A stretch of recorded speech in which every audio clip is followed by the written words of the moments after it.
रोज का वचन। रोज के वचन में आपका स्वागत है। दिन 224। सभोपदेशक अध्याय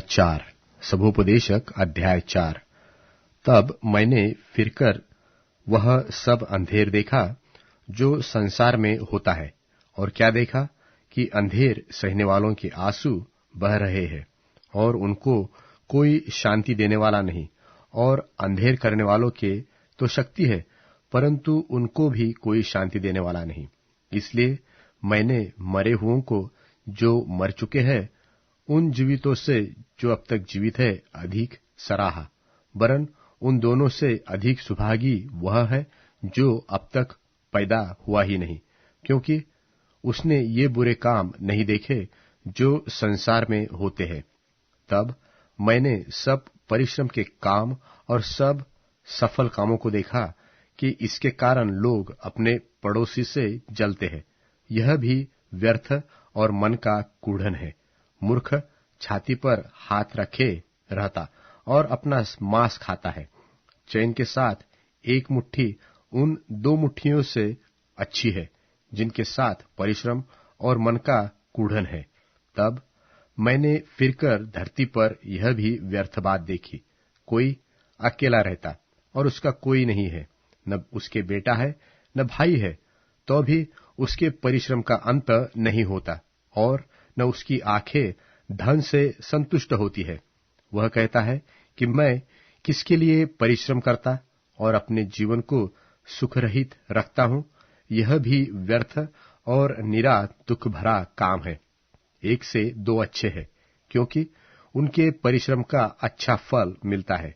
क्योंकि यदि उनमें से एक गिरे तो दूसरा उसको उठाएगा, परंतु हाय उस पर जो अकेला होकर गिरे और उसका कोई उठाने वाला न हो। फिर यदि 2 जन एक संग सोए तो वे गर्म रहेंगे, परंतु कोई अकेला क्यों कर गर्म हो सकता है। और कोई अकेले पर प्रबल हो तो हो, परंतु 2 उसका सामना कर सकेंगे। और जो डोरी 3 तागे से बटी हो वह जल्दी तही टूटती है।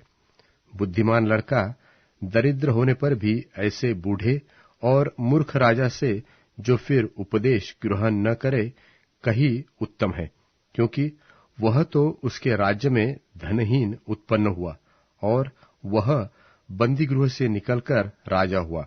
मैंने सब जीवतों को जो धरती पर चलते फिरते हैं देखा कि वे उस दूसरे लड़के के संग हो लिए हैं जो उनका स्थान लेने के लिए खड़ा हुआ। अनगिनत थे वे सब लोग जिन पर वह प्रधान हुआ, तो भी भविष्य में होने वाले लोग उसके कारण आनंदित न होंगे। निसंदेह यह भी व्यर्थ और मन का कूढ़न है। सभोपदेशक अध्याय 5। जब तू परमेश्वर के भवन में जाए तब सावधानी से चलना, क्योंकि सुनने के लिए समीप जाना मूर्खों के बलिदान चढ़ाने से अच्छा है, इसलिए कि वे नहीं जानते कि बुरा करते हैं। बातें करने में उतावली न करना, और अपने मन से कोई बात उतावली से परमेश्वर के सामने न निकालना, क्योंकि परमेश्वर स्वर्ग में है परंतु तू पृथ्वी पर है। इसलिए तेरे वचन थोड़े ही हो, क्योंकि जैसे कार्य की अधिकता से स्वप्न देखा जाता है, वैसे ही बहुत सी बातों का बोलने वाला मूर्ख ठहरता है। जब तू परमेश्वर के लिए मन्नत माने तब उसके पूरा करने में विलंब न करना, क्योंकि वह मूर्खों से प्रसन्न नहीं होता। इसलिए जो मन्नत तूने मानी हो उसे पूरी करना। मन्नत मानकर पूरी न करने से मन्नत का न मानना ही अच्छा है। कोई वचन कहकर अपना शरीर पाप में न फंसाना, और न परमेश्वर के दूत के सामने कहना कि यह भूल से हुआ। परमेश्वर क्यों तेरा बोल सुनकर अप्रसन्न हो और तेरे हाथ के कार्यों को नष्ट करे, क्योंकि स्वप्नों की अधिकता और व्यर्थ कामों और बातों की बहुतायत से ऐसा होता है। परंतु तू परमेश्वर का भय मानना, यदि तू किसी प्रांत में निर्धनों का अंधेर सहना और न्याय और धर्म को बड़े लोगों से बिगड़ता देखे, तो इस बात से चकित न होना, क्योंकि उन बड़ों से भी एक बड़ा है और उसको इन बातों की सुधि रहती है, और उन दोनों से भी कोई अधिक बड़ा है। भूमि की उपज सबके लिए है, वरन खेती से राजा का भी काम निकालता है। जो रुपये से प्रीति रखे वह रुपये से तृप्त न होगा, और जो बहुत धन से प्रीति रखे उसको कुछ फल न होगा। यह भी व्यर्थ है। जब संपत्ति बढ़ती है तब उसके खाने वाले भी बढ़ते हैं। तब उसके स्वामी को इसे छोड़ और क्या लाभ हुआ कि उसने उस संपत्ति को अपनी आंखों से देखा है। परिश्रम करने वाला चाहे थोड़ा खाए चाहे बहुत, तो भी उसकी नींद सुखदायी होती है, परंतु धनी के धन के बढ़ने के कारण उसको नींद नहीं आती। एक बड़ी बुरी बला है जिस मैंने धरती पर देखी है, अर्थात वह धन जिसे उसका मालिक अपनी ही हानि के लिए रख छोड़ता है, और वह किसी बुरे काम में उड़ जाता है। और यदि उसके घर में बेटा उत्पन्न हो तो उसके हाथ में कुछ नहीं होता।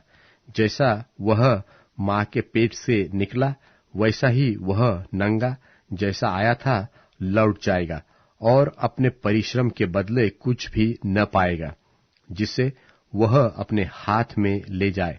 और यह भी एक बड़ी बला है कि जैसा वह आया ठीक वैसा ही वह जाएगा। फिर उसे उस व्यर्थ परिश्रम से क्या लाभ है? फिर वह जीवन भर बेचैनी में खाता है और बहुत ही दुखित और रोगी रहता है और क्रोध भी करता है।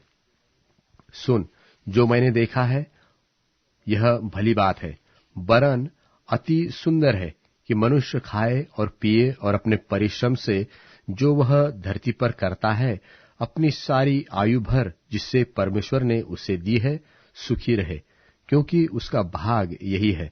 वरन जिस किसी मनुष्य को परमेश्वर ने धन संपत्ति दी हो और उसे आनंद भोगने और उसमें से अपना भाग लेने और परिश्रम करते हुए आनंद करने की शक्ति भी दी हो, तो यह परमेश्वर का वरदान है, क्योंकि इस जीवन के दिन उसको बहुत स्मरण न रहेंगे और परमेश्वर उसकी सुन सुनकर उसके मन को आनंदित करता है।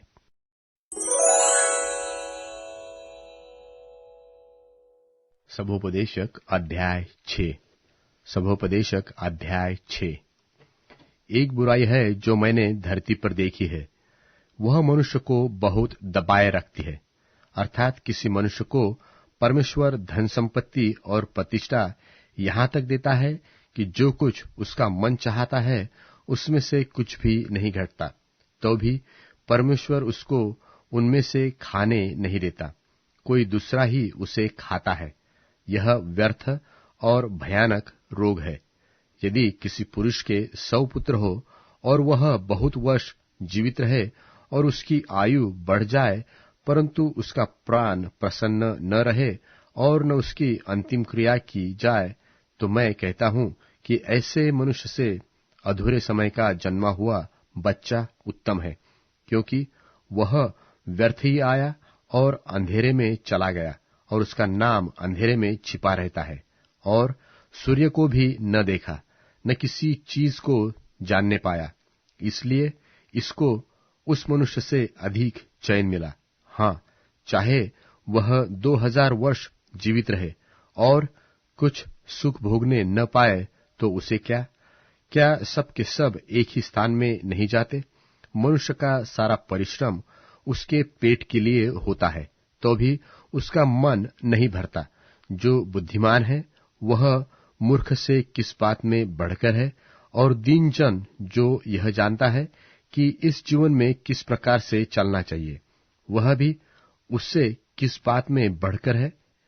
आंखों से देख लेना मन की चंचलता से उत्तम है, यह भी व्यर्थ और मन का कूढ़न है।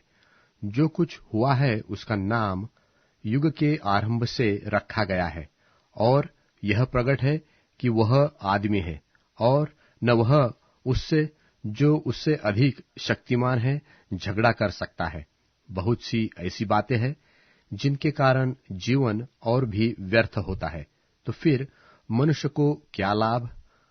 क्योंकि कौन जानता है कि मनुष्य के व्यर्थ जीवन के सब दिनों में जो वह परछाई की नाई बिताता है उसके लिए क्या अच्छा है? क्योंकि मनुष्य को कौन बता सकता है कि उसके बाद दुनिया में क्या होगा?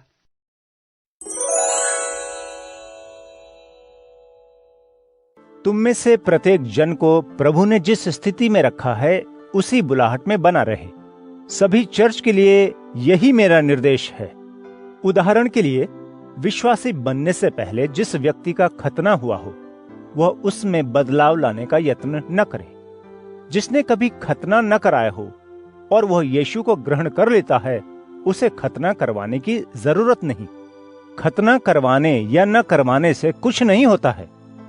परमेश्वर की आज्ञा मानना ही सब कुछ है। हर एक व्यक्ति को उसी हालत में रहना चाहिए जिसमें उसे बुलाया गया है। क्या यीशु को अपनाए जाने के समय तुम गुलाम थे?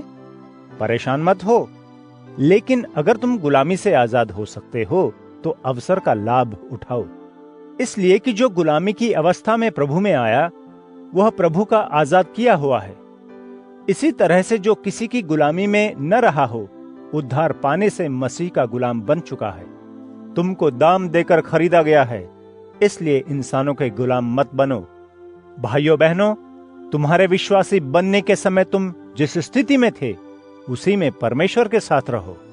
कुंवारियों के संबंध में मुझे प्रभु की ओर से कोई आदेश नहीं मिला है, लेकिन प्रभु की दया से मेरा जो मत है उस पर भरोसा किया जा सकता है। मेरा सोचना यह है कि वर्तमान के कठिन समयों को देखते हुए जो व्यक्ति जैसी हालत में है उसी में रहे। जिसके पास पत्नी है तलाक की न सोचे। यदि पत्नी नहीं है तो पत्नी की खोज में न लगे। यदि तुम शादी कर लेते हो तो तुमसे चूक नहीं हुई है। यदि कुंवारी शादी कर लेती है तो इसे भी चूक जाना नहीं कहेंगे। लेकिन जो लोग विवाह करेंगे वे इस संसार में शारीरिक दुखों का सामना करेंगे। मैं तुम्हें सब परेशानियों से बचाना चाहता हूं। भाइयों बहनों, मैं ये कहता हूं, समय कम है, इसलिए जिनके पास पत्नियां हैं वो ये मानकर चलें कि उनके पास पत्नी है ही नहीं। जो लोग रोते हैं, खुशी मनाते हैं या चीजें खरीदते हैं, उन्हें अपने रोने, खुशी मनाने, वस्तुएं खरीदने में ही खो नहीं जाना चाहिए। इस संसार का उपभोग करने वाले ऐसे हों कि उन सब बातों में डूब न जाएं, क्योंकि इस जगत के तौर तरीके बदलते रहते हैं। मैं चाहता हूं कि तुम चिंता मुक्त जीवन जियो। एक अविवाहित व्यक्ति प्रभु की बातों के बारे में चिंतित रहता है कि प्रभु को किस तरह प्रसन्न रखे, लेकिन शादीशुदा आदमी इस दुनिया की बातों में उलझा रहता है कि अपनी पत्नी को किस तरह संतुष्ट रखे। उसका ध्यान बंटा रहता है। अविवाहित महिला या कुंवारी प्रभु की बातों के बारे में सोचती रहती है कि वह पूरी तरह से प्रभु के प्रति देह और आत्मा में पवित्र रहे। लेकिन एक विवाहित महिला को पत्नी की जिम्मेदारियों को पूरा करने और पति को संतुष्ट करने का ख्याल रहता है। यह मैं तुम्हारे लाभ के लिए कह रहा हूं, न कि इसलिए कि तुम पर रोक लगाऊं। मैं इसलिए कह रहा हूं ताकि जैसा शोभा देता है किया जाए और बिना किसी रुकावट के तुम प्रभु की बातों में लगे रहो।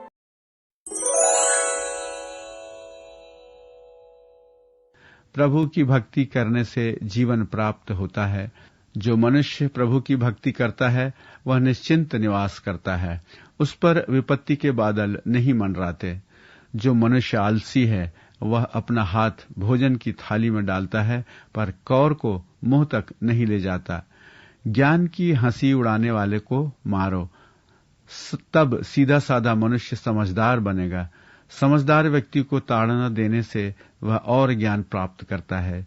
जो पुत्र अपने पिता से कठोर व्यवहार करता है और अपनी मां को घर से निकाल देता है, वह सब जगह अपमान और निंदा का पात्र बनता है। मेरे पुत्र, यदि तू शिक्षा की बातों की ओर कान बंद कर लेगा तो निसंदेह ज्ञान के द्वार तेरे लिए बंद हो जाएंगे। नीच गवाह न्याय की हंसी उड़ाता है, दुर्जन अधर्म को मानो हजम कर जाता है। ज्ञान की हंसी उड़ाने वाला निसंदेह दंडित होगा। मूर्ख मनुष्य की पीठ पर कोड़ों का प्रहार होगा।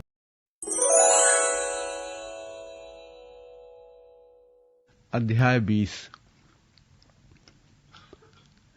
शराब शराबी को उपहास का पात्र बनाती है, मदिरा उससे हल्ला गुल्ला करवाती है। जो मनुष्य उसके रास्ते पर चलता है वह बुद्धिमान नहीं है।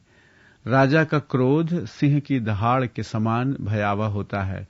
जो मनुष्य राजा का क्रोध भड़काता है वह अपने प्राण से हाथ धोता है। लड़ाई झगड़ों में हाथ न डालना मनुष्य के लिए गौरव की बात है। मूर्ख मनुष्य ही झगड़े के लिए सदा तैयार रहते हैं। आलसी किसान खरीफ के मौसम में हल नहीं जोतता, इसलिए जब वह कटनी के समय फसल खोजता है तब उसके हाथ कुछ नहीं लगता।